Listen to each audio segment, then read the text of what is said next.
bentornati su Chiaraschi Corner. Questa è la seconda parte del nostro viaggio tra i luoghi e le esperienze che per nulla al mondo mi perderei se domani mi risvegliassi in Corea. Riprendiamo da dove ci eravamo lasciati e stavolta vi porto ad un concerto. Ebbene sì, seguo il K-pop e sono fan di alcuni gruppi da un po' di anni. Ovviamente i gruppi che seguo non sono mai venuti in Italia, almeno non per esibirsi, quindi sicuramente una delle prime esperienze che farei se fossi in Corea sarebbe quella di andare ad un loro concerto. Per ora ho soltanto visto dei concerti online, sono stati bellissimi lo stesso perché la qualità delle apparecchiature con cui trasmettono è di altissimo livello, però ovviamente sappiamo tutti che non è la stessa cosa. E sul primo gruppo che vorrei vedere, non lo so. Diciamo che se fossi lì probabilmente andrei al primo concerto disponibile tra quelli dei miei gruppi preferiti. Quali sono i miei gruppi preferiti? Vi lascio qualche indizio qui intorno. Chi vuole intendere intenda, gli altri fuori.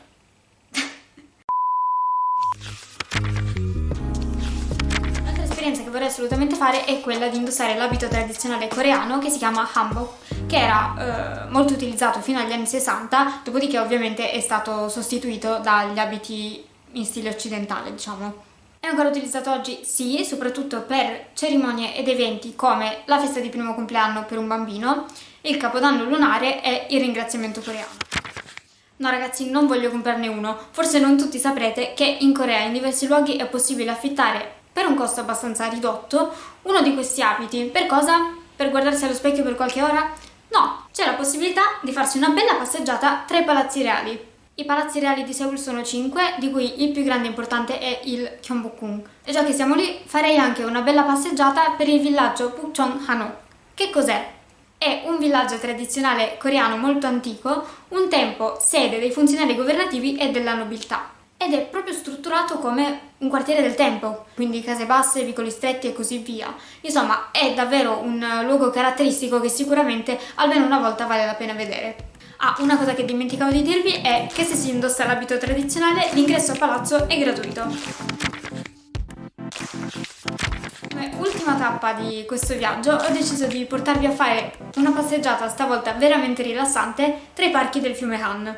Il fiume Han è il quarto fiume per lunghezza della Corea e per la sua collocazione strategica ha sempre rivestito un ruolo fondamentale per la storia di questa nazione. Durante i primi decenni di esistenza della Corea del Sud, visto anche il difficile momento storico, questo fiume divenne un po' sinonimo di inquinamento. Infatti veniva utilizzato come canale di scarico di rifiuti urbani e anche industriali. Tuttavia la situazione si è decisamente ribaltata, infatti il fiume Han con i suoi 12 parchi è oggi il centro degli sforzi ambientali governativi. Come potrete sicuramente intuire anche voi, con 12 parchi la quantità di attività che si possono svolgere durante l'anno è vastissima. Sport di qualsiasi genere, compresi quelli acquatici, giri in bici, passeggiate in mezzo alla natura, senza contare tutti i vari festival che questi parchi ospitano durante tutto l'anno.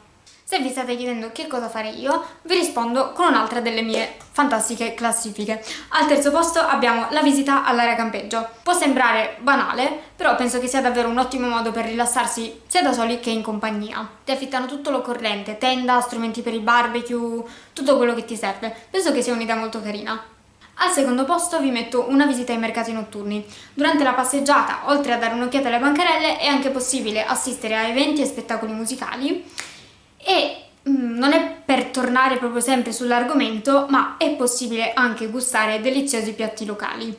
Invece per concludere farei una bella crociera serale sul fiume. Insomma, su questo penso che siamo tutti d'accordo, non c'è molto da dire. La brezza, il panorama notturno di Seoul, mi piace proprio quel tipo di atmosfera. Mi sono resa conto che alla fine ho parlato praticamente solo della capitale, quindi facciamo che questa è la Seoul Edition. Come ho detto all'inizio ho dovuto fare una selezione, altrimenti questo video sarebbe durato 6 mesi. Spero comunque di avervi raccontato qualche curiosità su qualche luogo che magari non conoscevate, e queste sarebbero proprio le prime tappe che farei se domani mi svegliassi a questo punto a Seoul. Per ora ho potuto solo parlarne, ma chissà, magari un giorno riuscirò veramente a portarvi con me in questi luoghi meravigliosi. Comunque, se questo piccolo viaggio nel mio angolo di Corea vi è piaciuto, fatemelo sapere nei commenti e, ancora più importante, non dimenticate di iscrivervi al mio canale. Vi lascio anche la mia pagina Instagram in descrizione. Ci vediamo nel prossimo video. Ciao!